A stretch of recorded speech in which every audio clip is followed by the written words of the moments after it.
Hi folks, Canadian Prepper here. So guys, if you didn't see the video we released earlier today, it was a little impromptu conversation with myself and Ron over at Atlas Survival Shelters. Made a surprise visit up here, does some hunting up here in the spring and fall.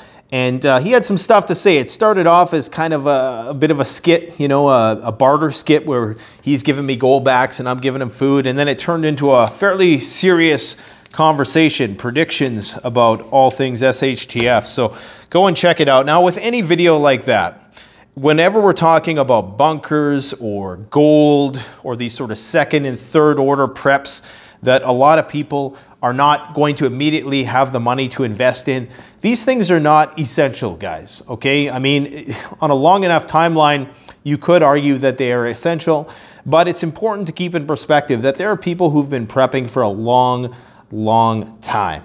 And eventually, you stored as much food as you can. Eventually, you have as big of a garden as you're gonna have, okay? You have as much ammo as you're gonna need. And that's when you start to diversify into other areas. So when we make videos about bunkers, we're not saying you need to run out and buy a bunker, or you need to run out and buy a freeze dryer or body armor or something like that. These are just suggestions for you, and it saves us from having to get sponsors that are completely unrelated to the channel, like a VPN or, you know, whatever the case might be, all right? Speaking of body armor, one of the most effective body armors that you can get, one of the most cost effective, I think, especially if you already have a backpack, is just a backpack insert.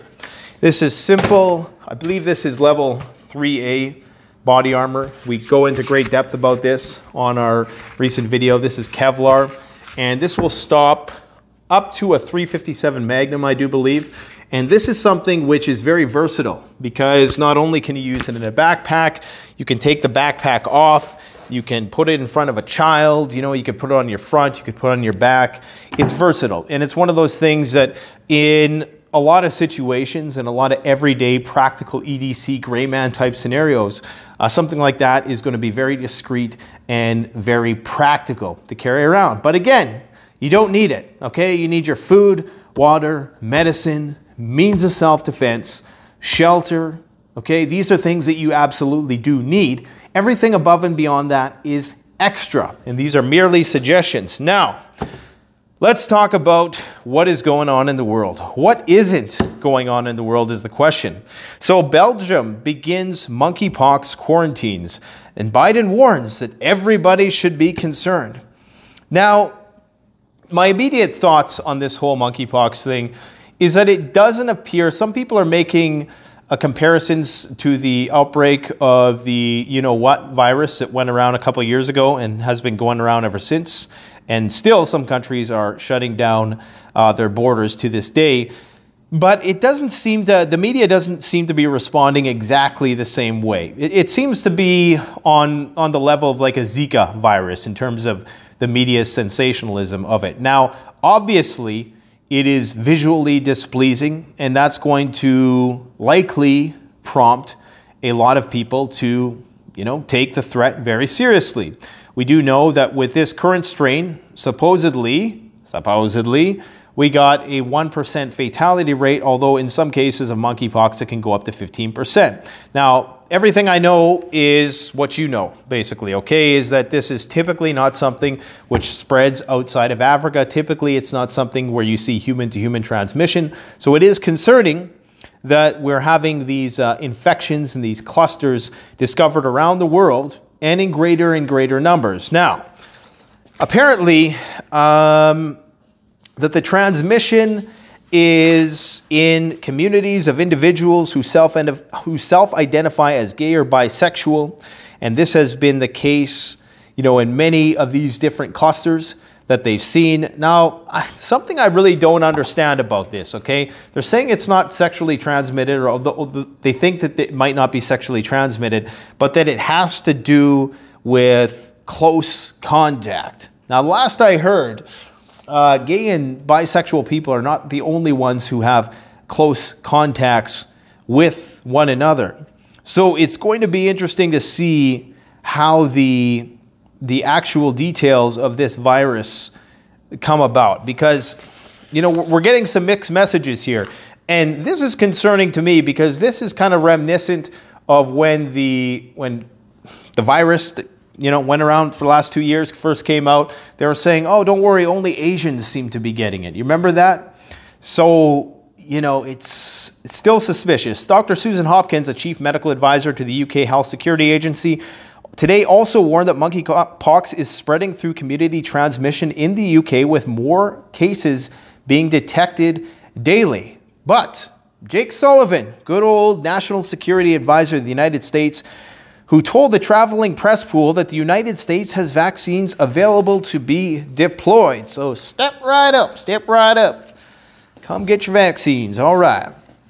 And there also has been a first, we just talked about the 21-day isolation period for Belgium, okay? So apparently there was this Pride festival there, and there was this outbreak there. So it'll be interesting to see what exactly the outcomes are. Dr. What's-his-face, the guy with the YouTube channel, Dr. John Campbell, doesn't believe that this is going to be a big deal, that it's going to amount to much. But again, I've heard that before. I've heard people say that with respect to the other virus, who are very confident and who are very knowledgeable of these things. So you just never know. WHO warns that it likely will accelerate during summer. CDC alerts U.S. doctors as virus reaches 13 communities. It's a viral disease endemic to Central and Western Africa, but since the start of May, confirmed cases have been reported in several countries outside the continent. Okay, and that Europe and the United States and Canada should expect a wave of monkeypox cases in the coming months. Whether there's any overlap or connection between this and the other virus, no one really knows. Past data from Africa suggests that smallpox vaccine is at least 85% effective in preventing monkeypox. So, what's going to come of that? God only knows. Saudi Arabia bans travel to India and 15 other countries over COVID outbreaks. So this is still a thing. This is still going on. The 16 countries where the citizens of Saudi Arabia are banned to travel, apart from India, include Lebanon, Syria, Turkey, Iran, Afghanistan, Yemen, Somalia, Ethiopia, the Democratic Republic of Congo, Libya, Indonesia, Vietnam, Armenia, Belarus, and Venezuela. Something about those countries seems similar. All of those countries are part of the axis of evil, okay? Let's just be brutally honest. So I think there's maybe some politicizing going on there. I never really looked into that article in great depth, but all of those countries clearly are countries that are, on the SHTF list when it comes to Saudi Arabia. So I'm surprised Russia is not on there. Saudi Arabia is going to bat for Russia with OPEC, though, in spite of the threat of sanctions, which is interesting. The Dow is on its longest losing streak since 1923. The stock market sell-off hit pause Friday, but the Dow Jones Industrial Average couldn't avoid its longest weekly losing streak in nearly a century. This was its eighth straight weekly loss, the longest weekly losing streak since 1923. Not looking good. And apparently the housing bubble might be ready to burst, as my main man Jeremy over at Financial Education has warned that, and he's in the real estate business as well, and a lot of people in real estate are saying that there's less and less showings, there's less and less people buying homes, there's a lot more houses on the market, which means that prices are going to inevitably start to fall soon. I've also heard it said that this is not going to be nearly as bad as it was in 2008. Some people say it's going to be worse. I guess time will tell.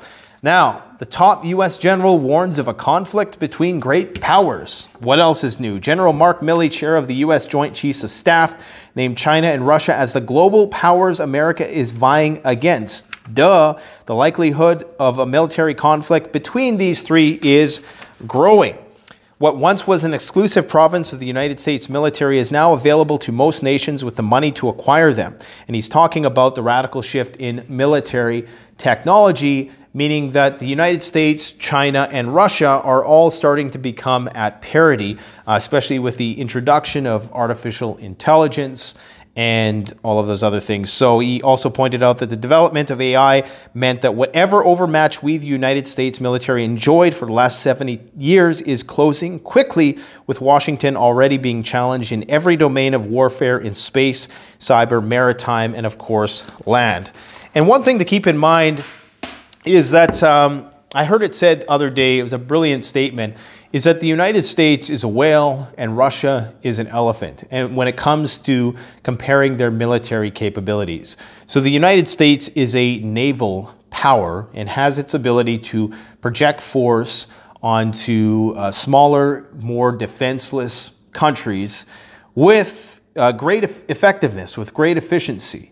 However, they're not a ground or land-based superpower. Now, this is just an opinion. You might disagree with this. That's fine. I don't claim to be a military expert. But of course, Russia, having as much land as it does and having a lot of its military history rooted in these ground-based wars, is likely going to have a bit of an advantage in that respect, which is why if these two countries were ever to go to war, anything short of nuclear would likely be a big stalemate, okay?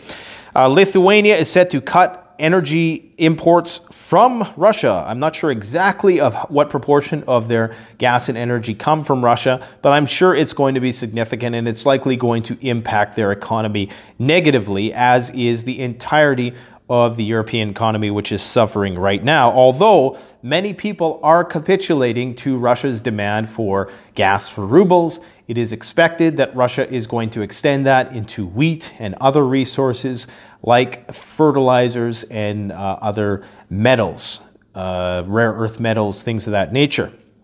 So this means, on the whole, that you may well see the weakening of the US dollar in spite of the fact that we see it increasing in value right now. In addition, Russia has banned more than 960 Americans from entering the country. Guess who is at the top of the list? President JB at the top of the list. Now, in terms of the Ukrainian front, the situation is dire according to Zelensky. He claims that he's losing 100 troops a day. The estimates that I've heard are anything between 500 and 1,000. And of course, you are going to want to downplay the amount of losses that you are actually taking. But I think there comes a point where if you're being too overt in your lies and your deception, then people aren't going to believe anything you say. So you kind of have to admit that, okay, we are losing 100 men a day. The number is likely much higher than that in order to not completely lose the trust of your soldiers. But he also claims that in spite of losing 100 troops every day, that they're actually, the size of their fighting force is now 700,000 people. The size of the Ukrainian military is almost 6 times larger than it was at the beginning of the conflict between Kiev and Moscow, President Zelensky has claimed. We needed an army of more than 250,000 or 260,000, but there were only around 120,000 battle-ready troops in Ukraine before the start of the military operation in February, Zelensky told Ukraine 24 outlet. Now he says that today it's 700,000, and you see the results of the 700,000 who are fighting. So, like I say, it's hard to believe anything on either side right now. 700,000 what? Are these just guys you put a gun in the hands of and said, go fight? Are these, you know, or are there even 700,000 is the question? Or is this number, I mean, this news comes out on the same day where he says we're losing 100 soldiers a day. So it's really hard to say. The fact of the matter is, and I know a lot of people don't like to hear this, but the Russians are making some pretty significant advances in the Donbass. And it's not looking too good. And this is why we're not hearing this on the media. They're starting to admit it somewhat, that Kiev is starting to lose ground and territory. When this $40 billion is going to come into play, whether, you know, the long-range artillery and supposed anti-ship missiles, whether or not that's going to escalate the conflict or not is yet to be seen. It may well have that effect of, increasing the distance that Russia is willing to venture into Ukrainian territory, into those regions which they've otherwise mostly left alone, with the exception of some precision strikes. We're talking about Lviv, Odessa, Kiev, obviously. So I guess time will tell. But Belarus is accusing the Ukrainian military of border raids. Okay, Belarus has observed increased activity of the Ukrainian military along the country's shared border. Belarusian Security Council Chief Alexander Volfovich claimed on Sunday Ukrainian troops have amassed at several locations along the frontier, with some saboteur groups even entering the territory of Belarus. And if you didn't know, Belarus has mobilized a lot of their forces to their southern border to be prepared, even though they've claimed that they're not going to be directly helping Russia in this war. It's looking like it's only a matter of time before that actually happens. Okay. Now, on the Middle Eastern front, apparently an Iranian Revolutionary Guard colonel was assassinated. We've been talking about this. Not a lot of people have been talking about the war game exercise between Israel and the United States called Chariots of Fire, simulating an attack on the Iranian nuclear facilities in light of the breakdown of talks between over the Iranian nuclear program. It's looking a lot more likely that because of that exercise in itself, that the likelihood of finding some sort of resolution on that matter has been significantly reduced. So it's likely to escalate. And apparently Syed Kadai, a colonel in the Islamic Revolutionary Guard Corps Elite Foreign Operations Squad, has been shot dead by a pair of motorcycle-mounted assassins outside his home on Mujahideen-e-Islam Street in Tehran. Iranian state media reported on Sunday. No one claimed responsibility. However, it was the most high-profile killing in Tehran since the murder of a nuclear scientist in 2020, as well, of course, as the assassination of Major General Qasem Soleimani, who was assassinated in a U.S. airstrike at Baghdad airport. Now, while they have not found the actual people involved in this, they do claim that, of course, it's linked to an Israeli intelligence network for which they've have some suspects in custody.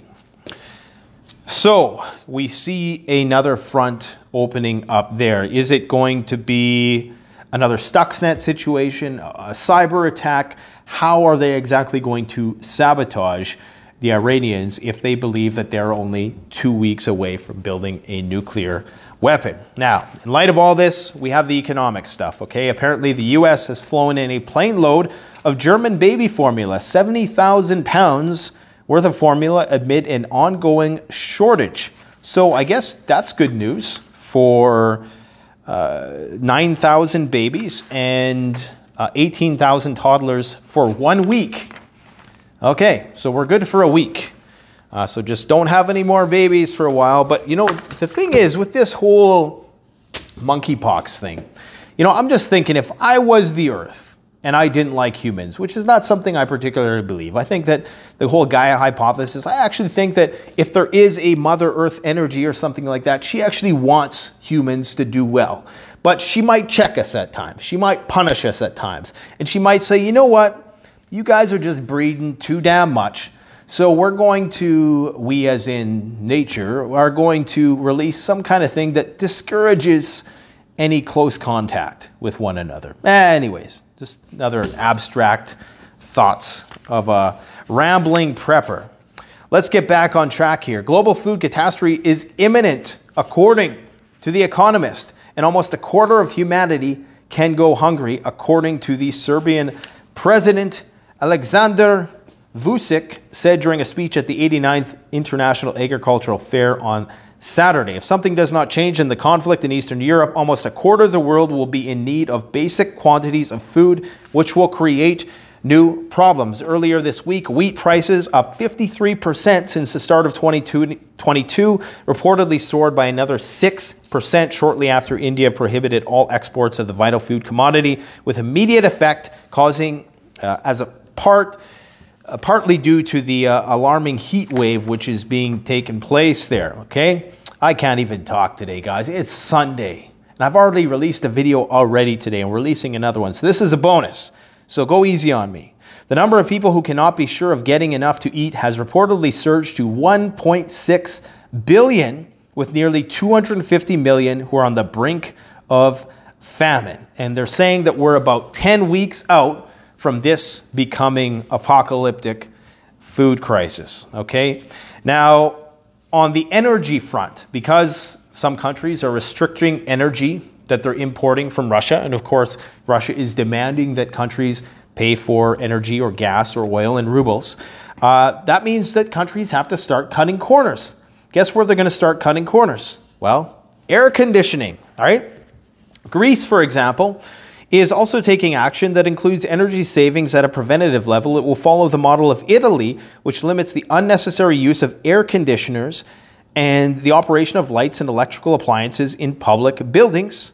More specifically, the air conditioners will be required to be adjusted to 26 to 27 degrees Celsius in summer so that the temperature does not fall below this limit, and to 19 to 20 degrees in winter. During this period, the temperatures will not exceed the above level. So we are going to see some reductions in climate control, which is all the crappier considering that these countries, a lot of them are in the midst of record-breaking heat waves. So life is about to become unmanageable for a lot of people. What else do we got? Global wheat war is coming. Wheat prices have surged to record highs over the past 2 months as major producers like Russia, Kazakhstan, and India scrapped exports to protect their domestic markets. Guys, every country in the world is going to start hoarding stuff. They've already done this because they see the writing on the wall, okay?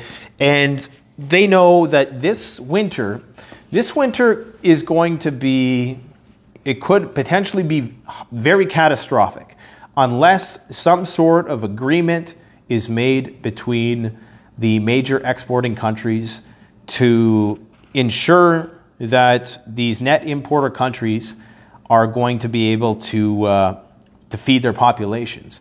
Because if not, what is going to happen is you're going to see unrest in these countries, which has already begun in places like Sri Lanka, Iran, there's another South American country as well, which is struggling.